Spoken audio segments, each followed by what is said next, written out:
Welcome to a guide for the Alliance Mission Challenge for the Silverstar AUG, along with a whole lot of co-op operation tips. I've seen all the people asking for this mission. I know, I was originally going to cover it even before the ribbon guide, but I wanted to be able to showcase the gun, and the final step of the challenge was bugged. You couldn't do it, which was quite the bummer after having rushed it, but oh well. Thankfully, they fixed it on Tuesday, and now everything should be working.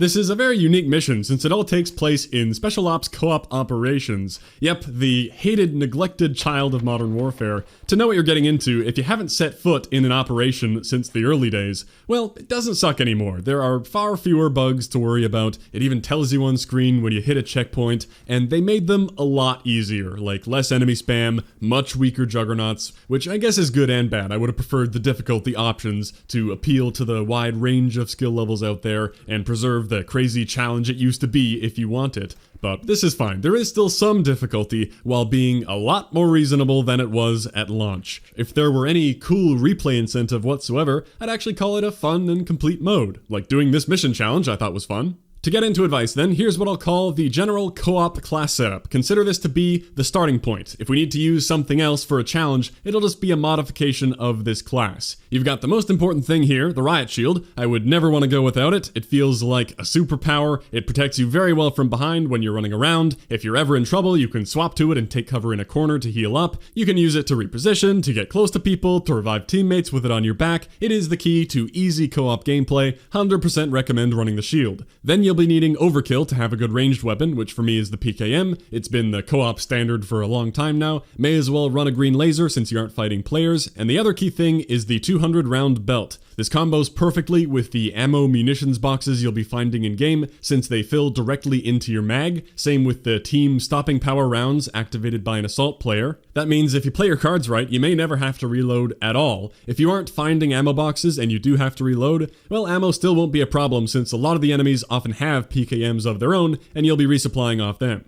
It's sad for co-op that Overkill moved to perk 2 because Hardline was amazing for getting free boxes all the time, but now to pick another blue perk, Kill Chain is alright for getting more ability charge, but I'm really liking the buffed quick fix to be keeping my health up, and there's nothing that great in perk 3. Tune up for a flat 33% ability recharge rate seems like the play. There's no lethal you really need. I find Thermite easy to throw and useful. It can block a doorway or help with tanks. It doesn't do a ton when you stick it to a jug, but it does seem to distract them or blind them sometimes. And smoke can be nice to help revive someone in the open or take a breather if you need one. Finally, don't forget to start off every mission with some free munitions boxes. Not a big deal, but you may as well, assuming you don't want to buy anything, that is. And I'm usually running medic. You can never have too many on a team because you revive so much faster. It's really easy to keep the team alive, and the revive all ability can be clutch too. With that as the main co-op setup, now we can get into the mission. Step 1 is very straightforward, 100 sniper or marksman kills. I just slapped on the EBR and hopped into Headhunter, because there are plenty of low-level enemies throughout the whole mission, but really any operation is fine. 100 weapon kills is nothing complicated. Remember to be going for those one-shot kill headshots. You can do that with any weapon in co-op. On to step 2, jumping straight into the largest part of the grind, get 50 Juggernaut kills with Otter as your operator. Make sure to have him equipped. There used to be a bug where if you airdropped in, your character skin would change and the challenge wouldn't track, but they said they fixed that as well in the update. So 50 Jug kills. I know that isn't worded very well, but it means to kill 50 Juggernauts, not get 50 kills as a Juggernaut. So that will take some time, especially since an assist will not count. Unless they changed that, but I don't think so. You need the final blow to get the kill, which you'll know from the red hit marker and the kill sound effect.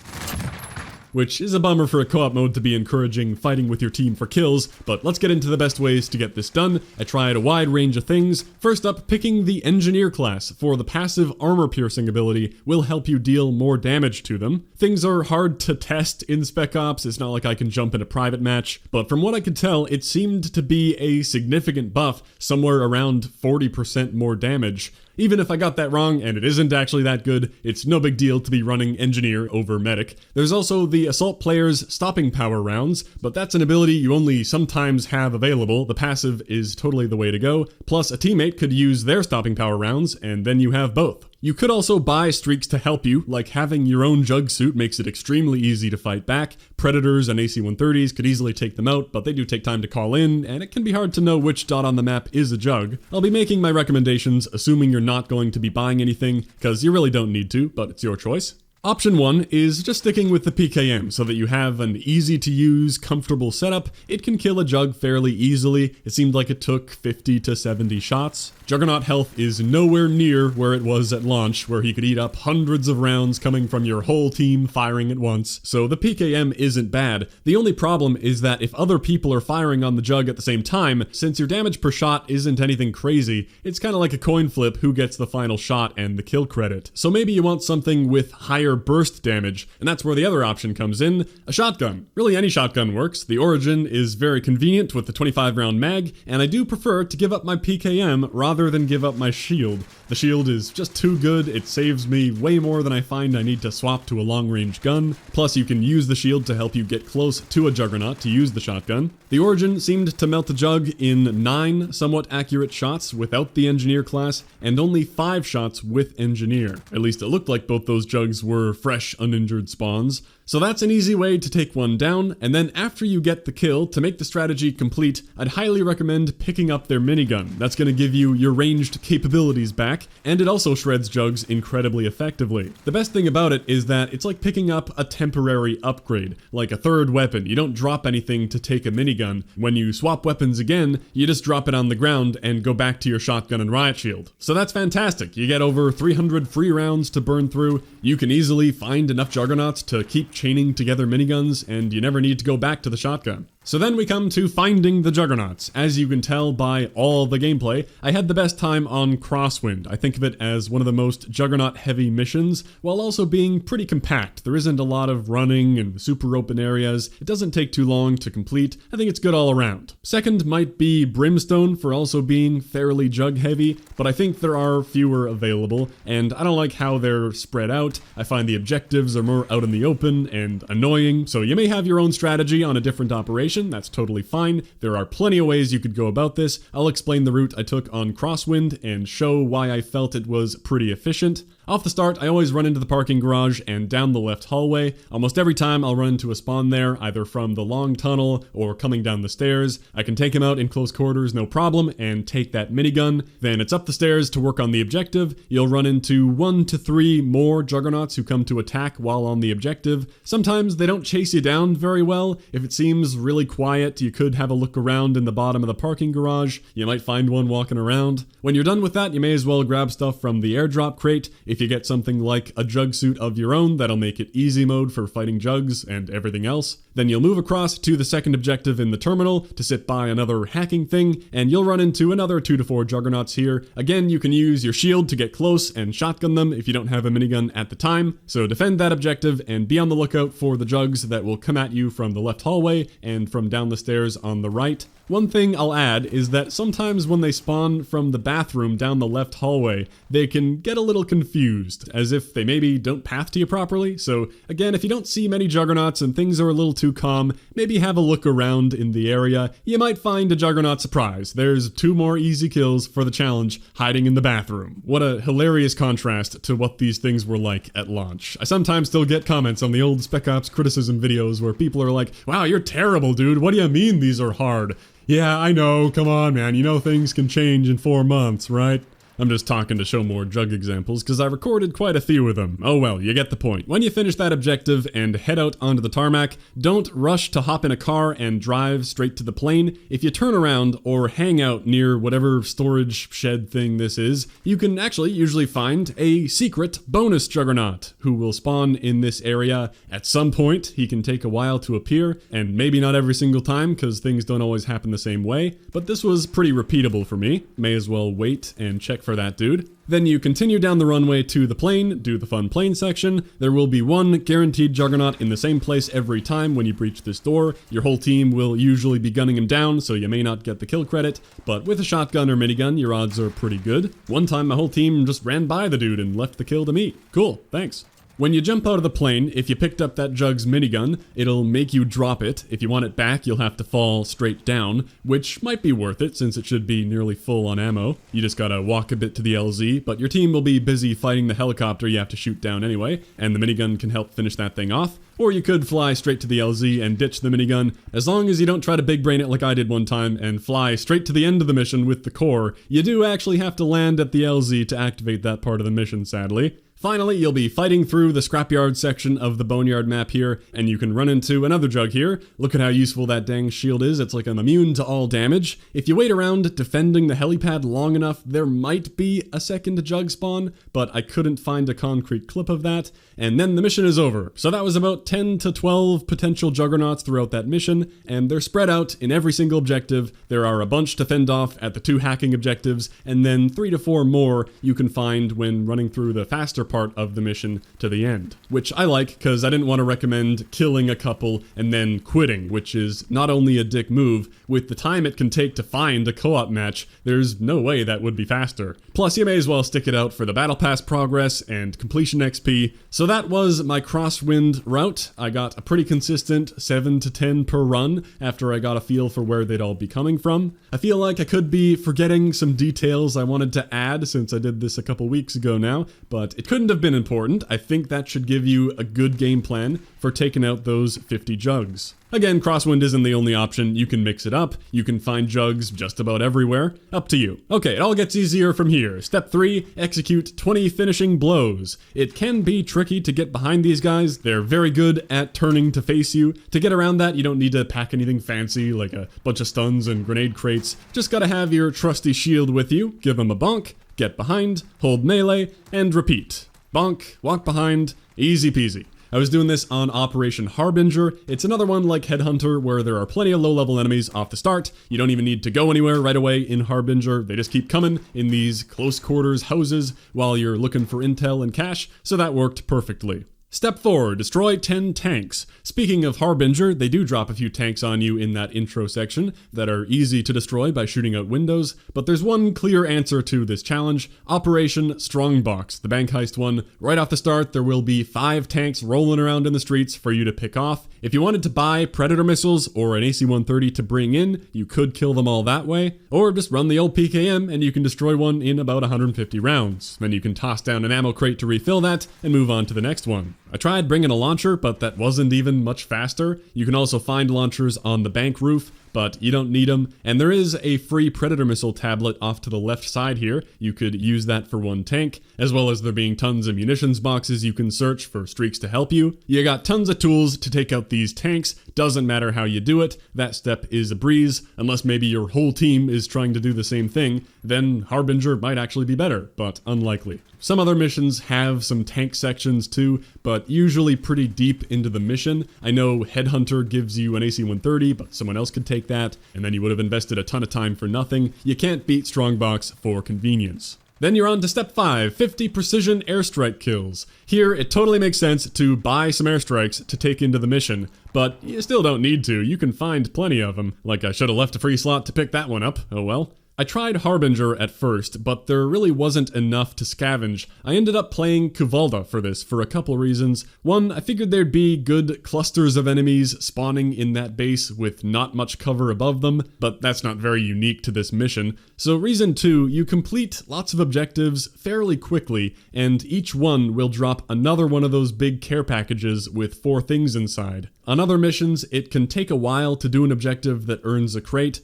but these are all very close to each other and can be fast when you know what you're doing. If you've never done Kuvalda, you hop on the computer, search the manifest folder, and whichever label comes up, you mark the boxes with that label. As you go, you can be searching all the tents and little buildings for more airstrikes, and of course making space whenever a new care package drops. I got a lot of airstrikes from this mission. You might not get as lucky as I did, but I think that was a pretty good spot for this challenge. As always, you can do it anywhere. That's just a recommendation that worked very well for me. And finally, you just have to complete 4 more operations. No problem now that it isn't broken. I used to think of Crosswind as a long and harder mission, but not after the nerfs and after running it so much, so I'd consider that a decent option. If my team was good enough to get past the first objective, which was 80% of the time, then we'd go all the way and win. There was no failing right at the end, which is a good quality in a mission. My other favorite is Harbinger. I enjoy the little scavenger hunt for all the stuff in the houses. It's all pretty easy, and if your team is decent at it, you cut down the timer real quick and you don't have to spend much time there. Sadly, people are usually terrible at this and don't seem to know you're supposed to be finding things. Feels like I'm the only one reducing the timer, but I'm a master at sniffing out that cash now. Oh, you think you are too? I don't know, do you go on top of the vending machines in the corner to check inside them for glitchy hidden cash? Didn't think so. And remember to check for the tripwires that are absolutely everywhere. You can also sprint through them and survive if you're quick enough. And then the next section, where you have to drive on up to where the dude is you have to capture, this can go several different ways. If you don't get to him quickly, they're going to load him into a truck with a juggernaut in the back, and they're going to start driving all around the map, and that's very annoying. So just rush straight to him and prevent all that from happening. It's great if you can get in the TAC rover and drive your whole team straight there, so you all work together on that. Then there are a few different places you can rendezvous. There are a couple really far down the road. A tank is going to spawn by those, but you only need to use those exfils if you let them drive away in the truck and you have to chase them down. One pro strat if you ever need to go anywhere while carrying the informant is if you can coordinate with a teammate to hop on the back of their ATV, you can drive around like that instead of the slow walking. You can't actually climb into a vehicle while carrying the dude, and you also can't jump, but you can walk onto a vehicle and travel that way. Like if someone were to back up the ATV here, I could walk onto it. But if you can't coordinate that, that's fine. If you get to him quickly and just turn around, the exfil can also be at the top of this big building, which is a convenient one. Just gotta work your way over there, kill the sentry gun, which hopefully your team will help with, and continue up the stairs, avoiding the grenades thrown by ghost people. You can just keep walking past them instead of being scared like I was the first time. Then you gotta deal with the Juggernaut at the top, and after you put the guy down and attach the balloon thing, you don't have to wait for the whole C-130 animation thing. To save time, you can just race straight to the exfil house if you know where to go. Otherwise, there are gonna be mortars fired at you as soon as you try to escape, but if you keep moving, I don't think they could hit you. Anyway, as soon as you get upstairs, you don't even need your full team here. You win when the timer runs out. So I find Harbinger pretty easy as well, and I like it. You can fly through it if you just find the intel quickly. Pretty light opposition, there are only a couple jugs in there, no long timed hacking sections. Big fan. Obviously, I'm not going to go through every single mission, that just might be my favorite for completions. I could call Operation Just Reward the hardest mission, only because of the helicopter chase section halfway through, where you can pretty easily fail with a bit of bad luck. If you're too close, you can get shot up. If you're too far, it says they're getting away, even though I know where the truck is going, and I thought I was close enough there by cutting the corner, but no, apparently I suck. And it's a long mission too, but totally up to you what mission you do. You've surely beat more than 4 missions on your way to this step, so why have I spent so long talking about it? I don't know. That's everything. Enjoy your shiny new AUG. I was asked last time what Damascus looks like on the blueprint, so here is that. It does cover everything, including the Viper reflex sight and the mag, but if you want to change that, of course, you're out of luck. And I should note, only the mastery camos will stretch to cover that mag area. Regular camos do not. Also, here's a look at the Sand Scorpion from last time, the factory-approved emission, and for this, it doesn't cover the scope like I saw some people were hoping. In fact, Mastery camos oddly cover less of the gun than regular camos do. You can see there's a strip missing at the top there,